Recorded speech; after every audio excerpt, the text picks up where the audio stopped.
रिश्ते नाते प्यार मोहब्बत कुछ नहीं बस कुछ नहीं जिंदगी बंदगी কুরআনুল কারীমে পরিষ্কার আহ্বান করছেন ওয়ামা লাকুম লা তুকাতিলুনা ফি সাবিলিল্লাহ।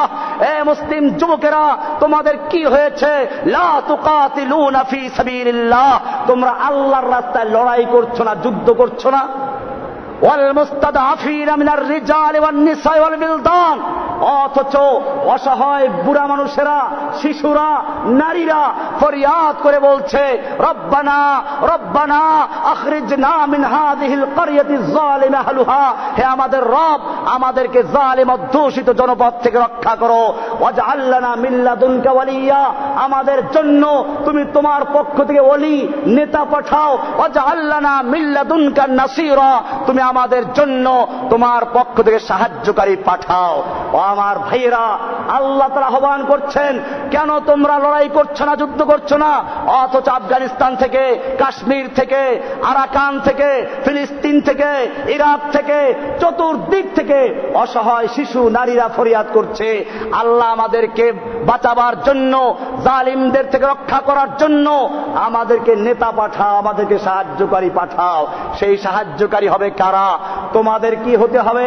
ফির তুঝে একবার করনি है जहां की रहबरी, उठ खुदा के नाम लेकर फिर आलम बरदारबान। ও আমার যুবকেরা, আবার তোমাকে সেই সালাহুদ্দিন আইয়ুবী, মোহাম্মদ বিন কাসেম, তারেক বিন জিয়াদের মতো আবার ময়দানে ঝাঁপিয়ে পড়তে হবে। আমাদের সামনে বাধা আসবে, সেই বাধাকে উপেক্ষা করে ময়দানে ঝাঁপিয়ে পড়তে হবে। আমাদেরকে কাফেরদের শক্তি যত বেশি হোক না কেন পরোয়া করা চলবে না। আল্লাহর নবীর সাহাবীদের কাছে খবর দেওয়া হলো, ইন্নান নাস ক্বাদ জামাউ লাকুম ফাখশাউহুম, তোমাদের বিরুদ্ধে বিশাল সেনা সমাবেশ ঘটানো হয়েছে, অনেক বিশাল শত্রু সৈন্য জমা হয়েছে, খবরদার ভয় করো। সাহাবায়ে কেরাম ভয় করেছিলেন?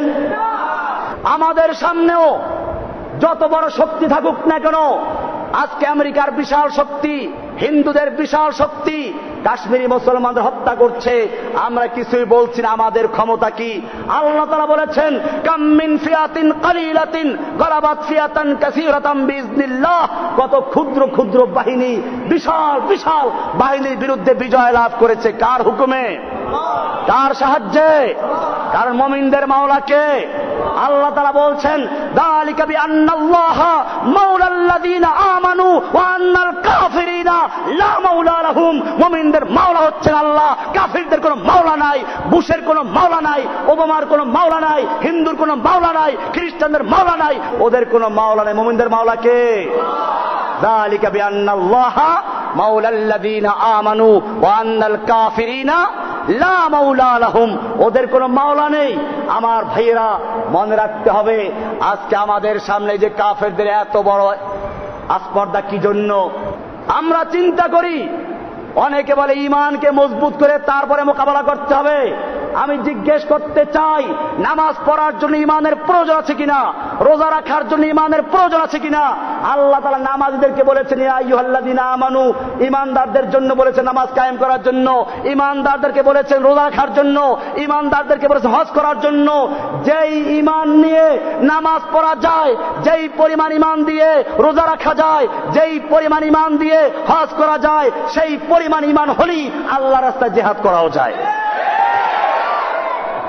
এজন্য মনে রাখতে হবে, মুসলিমরা লড়াই করে কার জন্য? এজন্য শক্তি আসবে কোত্থেকে? আল্লাহর নবী যতগুলো যুদ্ধ করেছিলেন, সবগুলো যুদ্ধতে মুসলমানদের সৈন্য কাফেরদের চেয়ে বেশি ছিল না কম ছিল? কম ছিল। একটা যুদ্ধে খালি বেশি ছিল, হুনাইনের যুদ্ধে। সেই যুদ্ধে মুসলিমরা মার খেয়েছিল। কি হয়েছিল? প্রথম দিকে মার খেয়েছিল। আল্লাহ কোরআনে বলেছেন, ওয়ায়াউমা হুনাইনিন ইয আ'জাবাতকুম কাসরাতুকুম, তোমাদের সংখ্যাধিক্যতা যখন তোমাদের কাছে খুব অহংকারের কারণ হয়েছিল, তোমাদের কাছে খুব ভালো লেগেছিল, তখন আল্লাহ তাআলা তোমাদের সেইটা কোনো উপকার আসে নাই। প্রথমে মার খেলো, এরপরে যখন সংখ্যার গৌরব শেষ হয়ে গেল, ঈমান পুরো আল্লাহর দিকে চলে গেল, এবারে আল্লাহ নবী ডাক দিলেন, তাআলা ইবাদাল্লাহ, আল্লাহর বান্দারা আমার দিকে চলে আসো, আনান নবিয়ুল্লাহ কাযিব আনা ইবনে আব্দুল মুত্তালিব, আমি সত্য নবী, মিথ্যা নবী নই। এবারে যখন নবীর কাছে চলে আসলো, সংখ্যার কোনো বড়াই নাই, অস্ত্রের বড়াই নাই, আল্লাহর নুসরতের বড়াই আছে। এবারে যুদ্ধ শুরু করলো, পরবর্তীতে সে যুদ্ধে বিজয় লাভ করেছেন, ঠিক কিনা?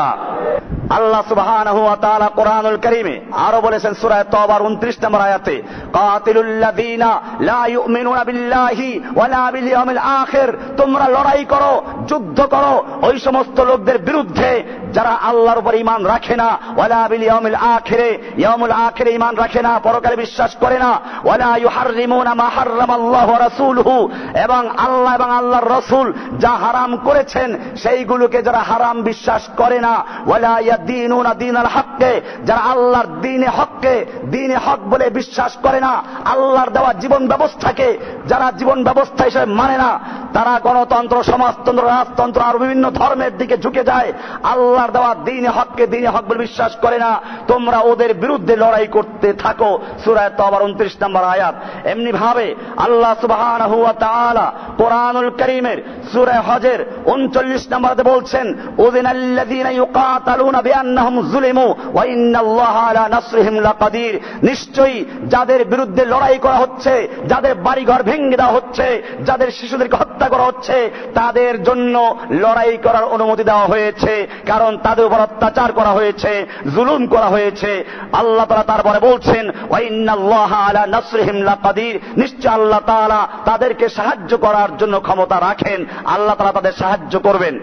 এরপরে আল্লাহ সুবহানাহু ওয়া তাআলা বলছেন সূরা বাকারার 190 নম্বর আয়াতে বলছেন, ওয়াকাতিলু ফি সাবিলিল্লাহিল্লাযীনা ইউকাতিলুনাকুম, ও মুসলিমরা তোমরা কিতাল করো, লড়াই করো, যুদ্ধ করো ওই সমস্ত লোকদের বিরুদ্ধে, ইউকাতিলুনাকুম, যারা তোমাদের বিরুদ্ধে লড়াই করে, তোমাদের বিরুদ্ধে লড়াই করে পাকিস্তান, আফগানিস্তানে, তোমাদের বিরুদ্ধে লড়াই করছে ফিলিস্তিনে, তোমাদের বিরুদ্ধে লড়াই করছে ইরাকে, তোমাদের বিরুদ্ধে লড়াই করছে কাশ্মীরে, তোমাদের বিরুদ্ধে লড়াই করছে আরাকানে, বিশ্বের যে কোনো জায়গায় তোমাদের বিরুদ্ধে কুফফাররা লড়াই করছে। ওয়াকাতিলু ফি সাবিলিল্লাহি, তোমরা আল্লাহর রাস্তায় লড়াই করো, যুদ্ধ করো, আল্লাযীনা ইউকাতিলুনাকুম, যারা তোমাদের বিরুদ্ধে যুদ্ধ করছে তাদের সঙ্গে, ওয়ালা তাতাদু, আল্লাহ তাআলা যুদ্ধের হুকুম দিয়ে আবার এই কথা বলছেন, ওয়ালা তাতাদু, খবরদার তোমরা সীমা লঙ্ঘন করো না, ওদের শিশুদেরকে হত্যা করবে না, ওদের নারীদেরকে, অসহায় লোকদেরকে হত্যা করবে না, বুড়া মানুষদেরকে হত্যা করবে না। এই জন্য ইসলাম এই যুদ্ধের ক্ষেত্রেও নীতিমালা নির্ধারণ করে দিয়েছে। সুতরাং কোন মুসলমানরা এই কাজগুলো করে না। বোঝা গেল মুসলমানদের নাম দিয়ে এই কাফের গোষ্ঠী, ইহুদি গোষ্ঠী মুসলমানদের নাম দিয়ে ওরা শিশুদের উপর আক্রমণ করে, বাচ্চাদের উপর আক্রমণ করে, নারীদেরকে হত্যা করে, এরপরে আবার নাম দেয় মুসলমানদের নাম। এজন্য মুসলিমদেরকে সাবধান হতে হবে।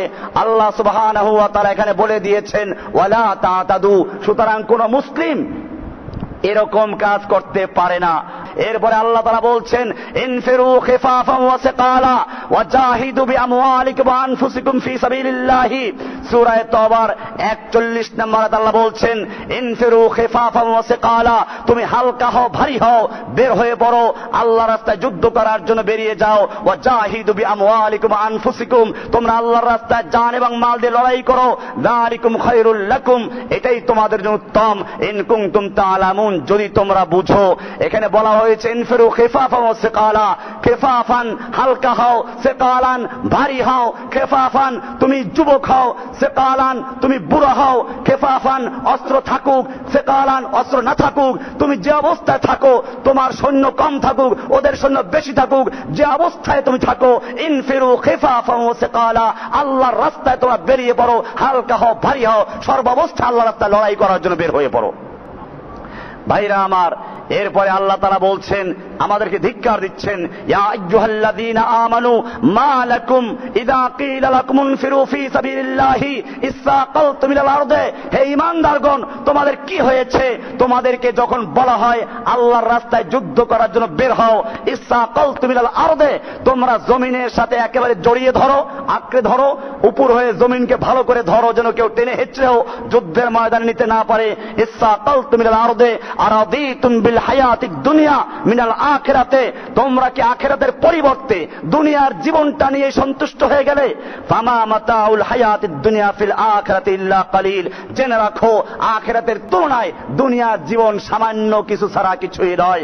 এরপরে আল্লাহ বলছেন ইল্লা তানফিরু, জেনে রাখো তোমরা যদি আল্লাহর রাস্তায় যুদ্ধ করতে বের না হও, লড়াই না করো, ইউআযিবকুম আযাবান আলীমা, আল্লাহ তোমাদেরকে কষ্টদায়ক মর্মন্তুদ শাস্তি দিয়ে দুনিয়াতে বিদায় করবেন। এরপরে ওয়ায়াস্তাবদিল কওমান গায়রাকুম, আল্লাহ তোমাদের পরিবর্তে অন্য আরেকটা জাতিকে সৃষ্টি করবেন, অন্য জাতিকে ইসলাম গ্রহণ করাবেন, তাদেরকে তোমাদের স্থলাভিষিক্ত করবেন। এরপরে জেনে রাখো ওয়ালা তাদুররুহু শাইআ, তোমরা আল্লাহর কোনো ক্ষতি করতে পারবে না। আল্লাহু আলা কুল্লি শাইইন কাদির, আল্লাহ তাআলা সব কিছু করার ক্ষমতা রাখেন। কাজে তোমরা যদি জিহাদকে ভুলে যাও, তোমরা যদি নিজের সন্তান স্ত্রীদেরকে বসে আরাম করতে থাকো, আল্লাহর দ্বীন যদি ভুলুণ্ঠিত হয়ে যায়, আল্লাহর দ্বীন যদি ধ্বংস করা হয়, তাহলে জেনে রাখো আল্লাহ তোমাদেরকে ধ্বংস করে তোমাদের পরিবর্তে অন্য জাতি সৃষ্টি করবেন এবং তাদেরকে আল্লাহ তাআলা দ্বীনের জন্য জিহাদ করার তৌফিক দিবেন। আজকে বুখারী শরীফ যেই দেশে বসে লেখা হয়েছিল সেখানে ইসলাম নেই, আমাদেরকে জন্য আবার তৈরি হতে হবে। সেজন্য আমি কোরআনুল কারীমের একটা আয়াত দিয়ে আপনাদেরকে ইঙ্গিত করছি। আল্লাহ তাআলা বলছেন ইয়া আইয়ুহাল্লাযীনা আমানু, হে ঈমানদারগণ, মাইয়ারতাদ্দা মিনকুম আন দীনিহি, তোমাদের মধ্য থেকে যে কেউ মুরতাদ হয়ে যায়, তোমরা যদি দ্বীনকে ছেড়ে দাও তাতে আল্লাহর কিছু আসে যায় না। জেনে রাখো ফাসাউফা ইয়াতিল্লাহু বিকওম, আল্লাহ তাআলা অচিরেই এমন এক জাতি সৃষ্টি করবেন তোমাদেরকে ধ্বংস করে দিয়ে, তোমাদেরকে গজব দিয়ে, তোমাদেরকে শেষ করে দিয়ে এমন এক জাতি তৈরি করবেন।